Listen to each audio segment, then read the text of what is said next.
Hello, good morning students. How are you? Okay, आइए अब हम स्टार्ट करते हैं acceleration due to gravity. Acceleration due to gravity. ठीक, हम यहां से जो g की वैल्यू आप याद करते आ रहे हैं 9.8 मीटर पर सेकेंड स्क्वायर, ये चीज कैसे आता है, कहां से आता है, इस पर डिस्कशन करेंगे। ठीक है ना। तो आइए हम बात करते हैं कि एक्सीलरेशन आखिर है क्या। एक्सीलरेशन ड्यू टू ग्रेविटी है क्या, ये जी है क्या चीज, स्मॉल जी है चीज, आया कहां से ये। ठीक है ना। चलिए हम इस पर बात करते हैं। The acceleration of a body due to the acceleration of a body due to the attraction of the earth, due to the attraction of the earth towards its center is called acceleration due to gravity। क्या है ये चीज, मतलब acceleration of gravity due to attraction of earth of its center, जो अपने centre की तरफ ये किसी चीज को खींचता है, अट्रैक्ट करता है किसी चीज को, इसको कहते हैं हम क्या, एक्सीलरेशन ड्यू टू ग्रेविटी। मतलब उस बॉडी में जो एक्सीलरेशन जनरेट हो रहा है वो अर्थ की वजह से, क्योंकि अर्थ अपनी तरफ उस बॉडी को क्या कर रहा है, खींच रहा है, अट्रैक्ट कर रहा है, आकर्षित कर रहा है। एक एग्जांपल देखिए, जैसे मान लीजिए कि आपने देखा होगा कि ये अर्थ है, मान लीजिए आप अर्थ पर हैं और कोई भी बॉल आप अपवर्ड डायरेक्शन में फेंक देते हैं, या छत पर आप खड़े हैं और छत से अपने कोई भी बॉल को ड्रॉप करते हैं। जब आप इस बॉल को ड्रॉप करते हैं तो आपने देखा होगा जब आपने इस बॉल को ड्रॉप किया उस टाइम इसकी स्पीड बहुत कम थी, और जैसे जैसे ये डाउनवर्ड बढ़ता जा रहा है, जैसे जैसे नियरेस्ट पहुंच रहा है अर्थ के, इसकी स्पीड क्या हो रही है, कंटिन्यू इंक्रीज कर रही है। आपने देखा इसके जो वेलोसिटी मान लीजिए u था और अभी इसकी स्पीड जो हो गई u से v हो गई। इसका मतलब u से v आने में कुछ चेंज आया होगा और उस चेंज को आने में कुछ टाइम भी लगा होगा। अरे भाई साहब, that is known as v minus u by T. The rate of change of velocity per unit time is known as acceleration. वही एक्सीलरेशन a है, लेकिन यहाँ a नहीं है, that is g due to gravity है। क्योंकि ये जो चेंज है, जो एक्सीलरेशन जनरेट हो रहा है, प्रोड्यूस हो रहा है, ये किसकी वजह से, ग्रेविटी उसको अपनी तरफ खींच रहा है, इस वजह से ऐसा हो रहा है। मैं मान लेता हूं कि ये जिस भी चीज की बात की जा रही है ना, या अर्थ की चलिए बात करें तो अर्थ का मैंने मान लिया कि अर्थ का जो मास है वो कैपिटल M है, अर्थ का जो रेडियस है वो कैपिटल R है, मान लेते हैं। अगर हम मान लेते हैं और इस पर जो ग्रेविटी काम कर रहा है वो स्मॉल g है, अभी आपने बोला ही है यहां। तो जब ग्रेविटी जी काम कर रहा है, तो अगर हम इस बॉडी के लिए, जो बॉडी आपने यहां से रिलीज किया है, उस बॉडी के लिए अगर हम फोर्स पूछें तो आप क्या कहेंगे, F equal to M A. अब यहाँ ए नहीं, ए को रिप्लेस करना है किससे, जी से। अब ए की आदत हटाइए, यहाँ के लिए जी रिप्लेस करिए, इसका मतलब F इक्वल क्या मिल जाएगा, एम जी। इसको इक्वेशन 1 मानिए। आपने कल एक फोर्स ऑफ अट्रैक्शन या फोर्स ऑफ ग्रेविटी आपने पढ़ा था, तो फोर्स ऑफ ग्रेविटी क्या था, F equal to G M small M upon R square, या कैपिटल आर, अगर आपने आर माना है तो कैपिटल आर हो जाएगा, कैपिटल एम। इस बॉडी का मास स्मॉल एम है, अर्थ का मास कैपिटल एम है, इसका रेडियस कैपिटल आर माना है, इसलिए यहाँ आर है। अदरवाइज आप स्मॉल आर भी लिख सकते हैं। इन दोनों इक्वेशन से देखिए, क्या हम इसको 1 से रिप्लेस कर दें तो ये क्या हो जाएगा, M G equal G capital M small M by R square. क्या स्मॉल एम दोनों साइड से कैंसिल होगा, ये भी मास ऑफ बॉडी है, ये भी मास ऑफ बॉडी है, तो जी इक्वल टू आपको मिल जाएगा G M by R square. ये है आपका एक्सीलरेशन ड्यू टू ग्रेविटी।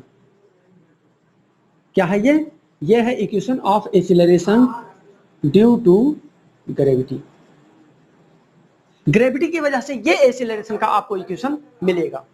थोड़ा सा और अगर हम कंक्लूजन की इसकी बात करें, अर्थ की बात की जा रही है, तो अर्थ का मास आपको याद होना चाहिए। अर्थ का मास क्या होता है, 6 × 10⁻24 kg, याद है। इसका रेडियस आपको याद होना चाहिए, 6.4 × 10⁻6 मीटर।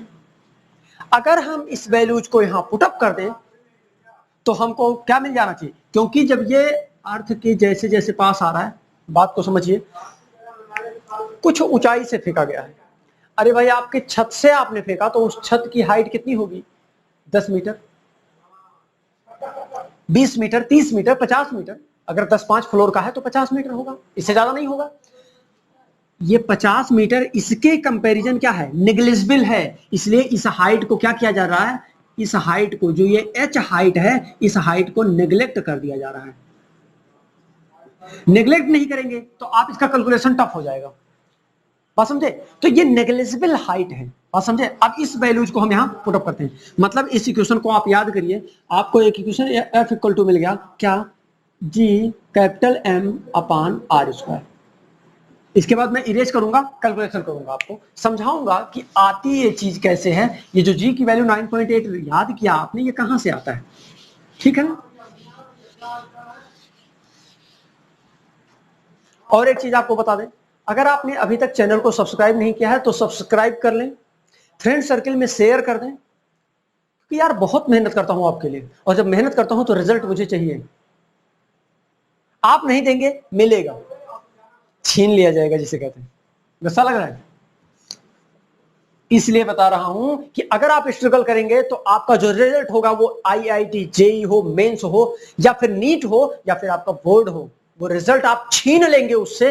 किससे, जिन किताबों के साथ आपने खेला है उसी के बदौलत आप उस रिजल्ट को छीन लेंगे। इसलिए आपको समझा रहा हूं कि रिजल्ट आपको चाहिए, इसलिए मुझे भी रिजल्ट चाहिए, इसलिए आप स्ट्रगल करिए और मुझे रिजल्ट चाहिए, बस बात खत्म। आइए देखिए, m इक्वल टू आपने क्या देखा, 6 इंटू 10⁻24 kg दिया था, अभी लिखा था। r इक्वल टू आपने कहा 6.4 इंटू 10⁻6 मीटर, वैल्यू रख दीजिए। g की वैल्यू आपको पहले से याद होनी चाहिए, 6.67 इंटू 10⁻11 न्यूटन मीटर स्क्वायर पर KG square, newton metre square पर केजी स्क्वायर। ये आपको याद होनी चाहिए, नहीं याद है तो भी याद करें आप, ठीक है ना। आइए अब हम g इक्वल टू लिख सकते हैं 6.67 इंटू 10⁻11, और उसके बाद में अगर हम m की वैल्यू रखें तो आपको मिल जाएगा 6 इंटू 10⁻24 kg, अपान आपको मिल जाएगा r की वैल्यू 6.4 इंटू 10⁻6 का होल स्क्वायर है।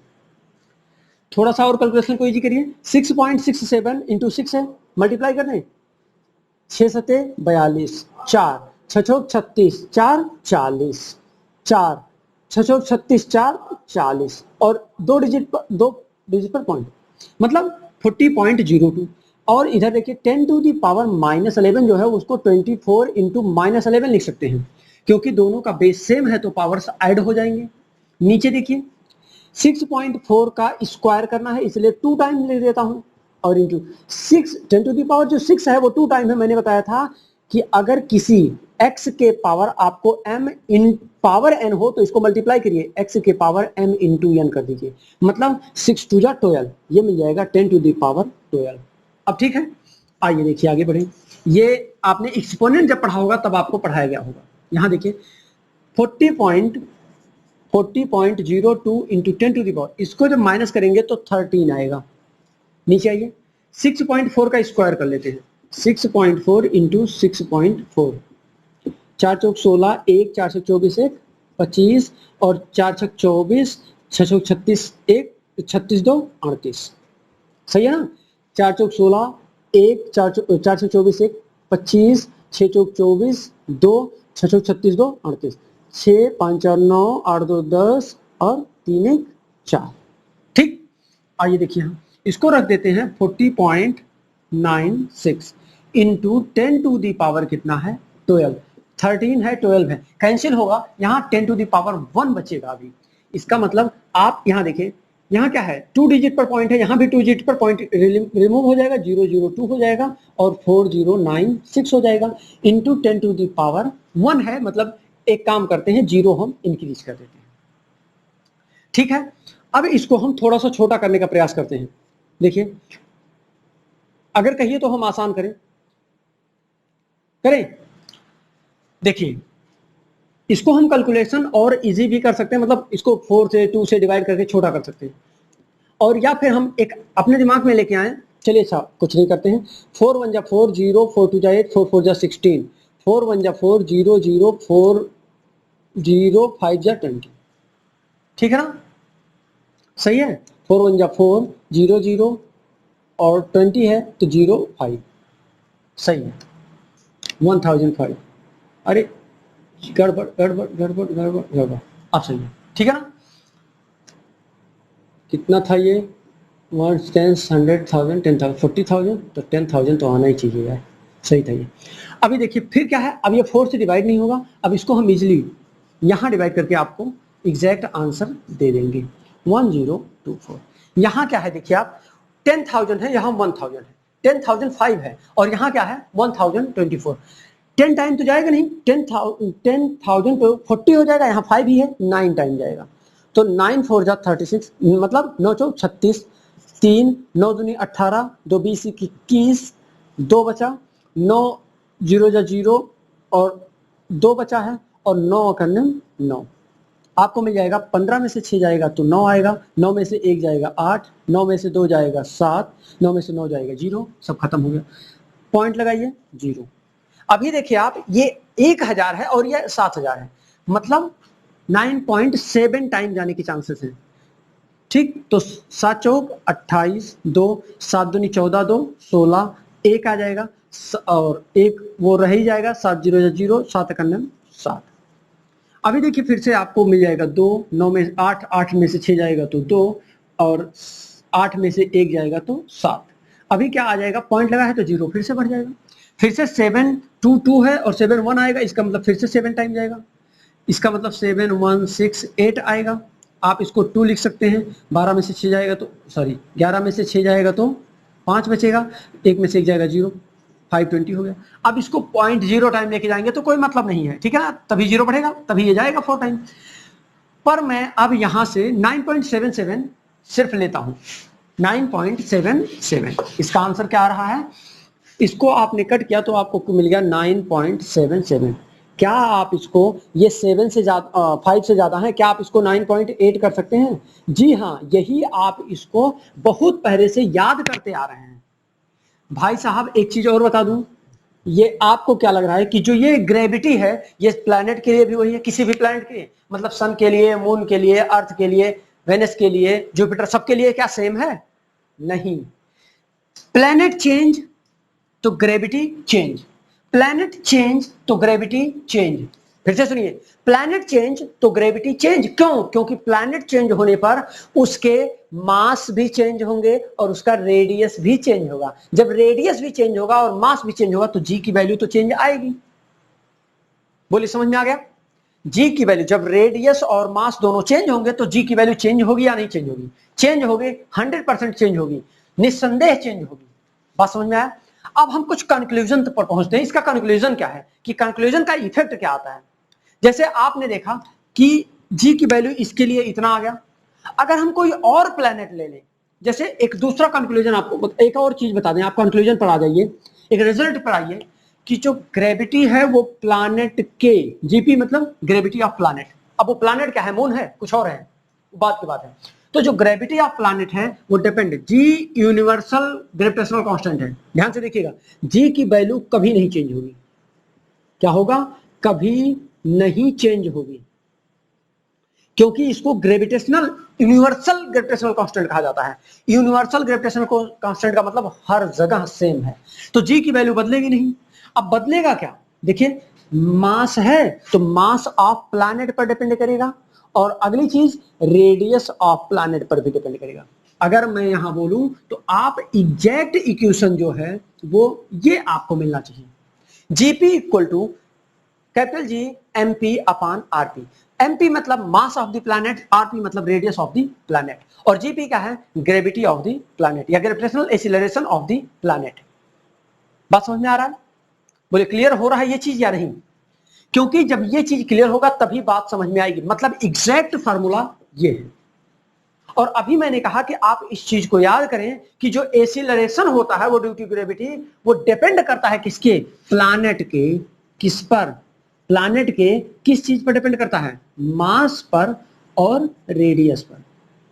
इसको आप हमेशा के लिए याद करें कि जो ग्रेविटी होता है, ग्रेविटेशनल एसिलरेशन, जो ग्रेविटेशनल एसिलरेशन होता है ये किस पर डिपेंड करता है? उस प्लैनेट के मास और रेडियस पर। उस प्लैनेट के मास और रेडियस पर, मतलब मास चेंज, रेडियस चेंज, तो वैल्यू जीपी की वैल्यू चेंज। जैसे और आप बता दूं, जो जीएम होता है, ग्रेविटी ऑन मून क्या होता है? 1/6 ऑफ जीई होता है। इसको आप याद करना चाहें तो याद कर सकते हैं, और डेरिवेशन चाहिए तो इसके लिए आप mass of planet and mass of moon and mass of radius of moon दोनों मिलना चाहिए, आप फाइंड करेंगे इसका।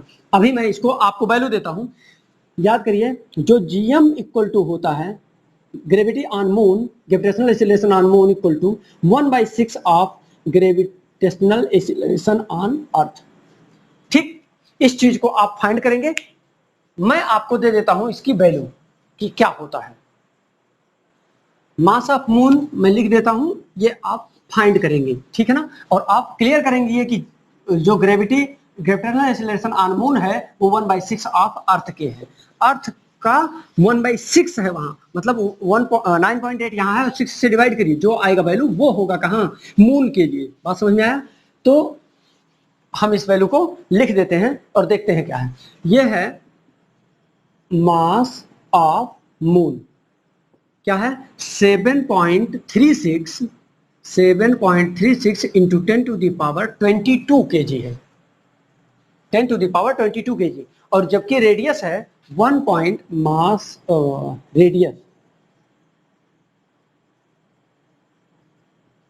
रेडियस ऑफ मून क्या है? 1.74 इंटू 1.74 इंटू 10⁻6 मीटर है। अब इसके लिए ये वैल्यू आप फाइंड आउट करेंगे और ये चीज प्रूफ करेंगे कि ये जो ग्रेविटी ऑन मून है वो 1/6 है किसके? अर्थ के। बात समझ में आ गई? आइए, ये चीज क्लियर हो गया। अब थोड़ी सी और भी बात हम आपको बता दें जो सबसे ज्यादा कॉन्सेप्ट है। क्या आपका अर्थ एक स्फेयर है?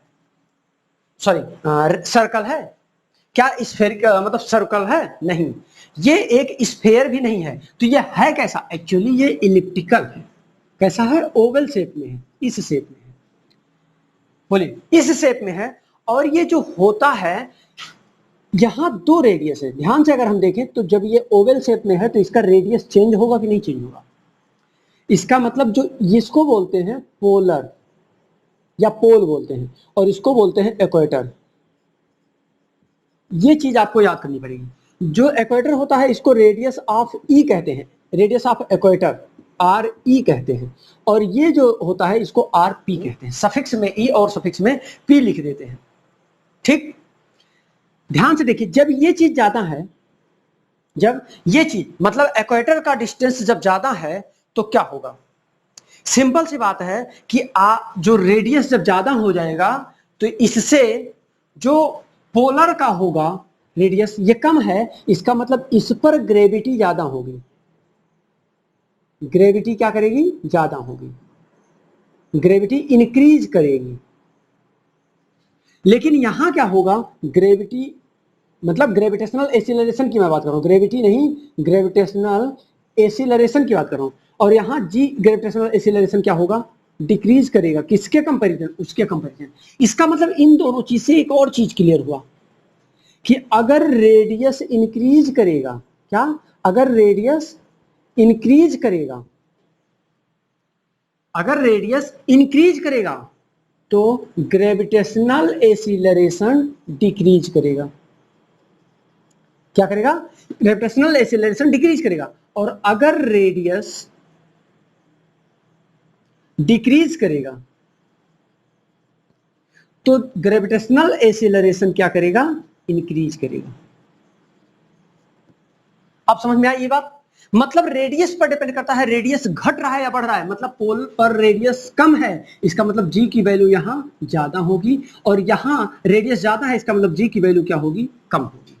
बात समझ में आ गई? ये चीज क्लियर हो रहा है? अब एक चीज और, अगर आपको ये चीज यहां से नहीं कॉन्सेप्ट क्लियर है तो आइए दूसरे कॉन्सेप्ट से आपको समझाते हैं। समझना तो हर कंडीशन में है, क्योंकि ये एक मतलब जबरदस्त कॉन्सेप्ट है और जबरदस्त ट्रुथ है ये। ठीक, आपने पढ़ा था जी होता आपने पढ़ा था यूनिवर्सल जो यूनिवर्सल लॉ ऑफ फोर्स पढ़ा था या इनवर्स स्क्वायर लॉ पढ़ा था। एफ इक्वल टू आपने क्या देखा था, इनवर्सली प्रोपोर्शनल टू, सही है। अगर हम थोड़ी सी बात आप करें तो एफ इक्वल टू आपने कहा था G M M upon R square. अगर आप यहां से देखें तो एफ, इसको क्या हम एम जी लिख सकते हैं, तो M G G M M upon R square या स्मॉल आर स्क्वायर है, एम से एम कैंसिल होगा, जी क्या है, जी इक्वल हो जाएगा G M upon R square. अच्छा, क्या मास, और ये तो कांस्टेंट है और यूनिवर्सल कांस्टेंट है, क्या मास कभी चेंज होता है? नहीं, मास नहीं चेंज होता, वेट चेंज होता है। मास नहीं चेंज होता, वेट चेंज होता है। अगर आपका वेट यहां 60 केजी है तो मूल पर आपका वेट 10 केजी होगा। बात समझ में आई?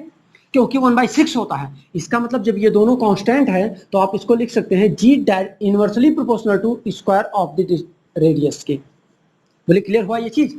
अगर आप ये दोनों कांस्टेंट है तो इसको प्रोपोर्शनल कांस्टेंट ले लें तो 1/r² बचेगा। अगर ये 1/r² बचा, इसका मतलब क्या समझ में आया कि अगर m कांस्टेंट है और g तो कांस्टेंट ऑलरेडी है, अगर ये ऐसा होता है, इसका मतलब मैं कह सकता हूं कि g at equator, g at equator is less than at pole या पोलर। बोले समझ में आया? इसका मतलब इस पर डिपेंड करता है कि रेडियस जब इंक्रीज कर रहा है तो ये जी डिक्रीज करेगा, जब रेडियस डिक्रीज करेगा तो ये जी की वैल्यू इंक्रीज करेगा। अब क्लियर हुआ? इतनी बातें क्लियर हुई। अब थोड़ा सा और आपको एक कॉन्सेप्ट पता है, यही बता के और ये लेक्चर हम ओवर करते हैं। आइए देखते हैं। ये अगर जैसे ये अर्थ है आपका, अगर अर्थ से ये जो हाइट आपने लिया था, बॉल को यहां लिया तो एक्सीलरेशन ज्यादा, यहां लिया तो कम, यहां लिया तो कम, यहां लिया, जैसे जैसे आप ऊपर जाएंगे, मतलब आपने क्या देखा, एच इंक्रीज कर रहे हैं। आप क्या कर रहे हैं? एच इंक्रीज कर रहे हैं। जब एच इंक्रीज होगा तो जी की वैल्यू क्या होगा? डिक्रीज। अरे भाई मान के चलो अभी तक ये डिस्टेंस क्या था, 6.4 इंटू 10⁶ मीटर था। अगर ये 10⁻² मीटर और बढ़ जाए तो क्या हो जाएगा? ये अगर ये 10⁻² मीटर, तो ये रेडियस ही तो मान के चलो, ये जो डिस्टेंस है वही तो बढ़ गया इस बॉल के और इसके बीच की। इसका मतलब ये क्या हो जाएगा? 6.4 इंटू 10⁸ आर इंक्रीज कर गया, तो सिंपल सी बात है जी डिक्रीज करेगा। बात वही है, बस कहने के लिए इसलिए समझा रहा हूं क्योंकि इसके लिए एक फार्मूला बनता है। ये हमेशा किस पर डिपेंड करता है? अगर हम एच की बात करें तो हाइट पर डिपेंड करेगा, और अगर हाइट पर डिपेंड करेगा तो मैं कह सकता हूं जी सफिक्स में एच लिख देता हूं, जी सफिक्स में एच लिख देता हूं। अगर ऐसा लिखूं तो मैं कह सकता हूं कि ये जो जी है उसके लिए एक फार्मूला तैयार हो रहा है, R upon R plus H का होल स्क्वायर। बात समझ में आई? मतलब अगर मैं बोलूं कि जी की वैल्यू हाइट पर डिपेंड करती है, हाइट इंक्रीज करने पर क्या होगा और हाइट के डिक्रीज करने पर क्या होगा, ये दोनों रिजल्ट मिलेगा आपको यहां, ये दोनों रिजल्ट मिलेगा आपको यहां। ठीक है ना? फिर हम मिलेंगे अगले लेक्चर में। तब तक के लिए आप रिवीजन करते रहिए, और अगर आपको कोई डाउट है तो कमेंट करके जरूर बताइए। हम आपका सोल्यूशन आपको 100% अश्योर करने का सफल प्रयास करेंगे। Thank you. All the best all of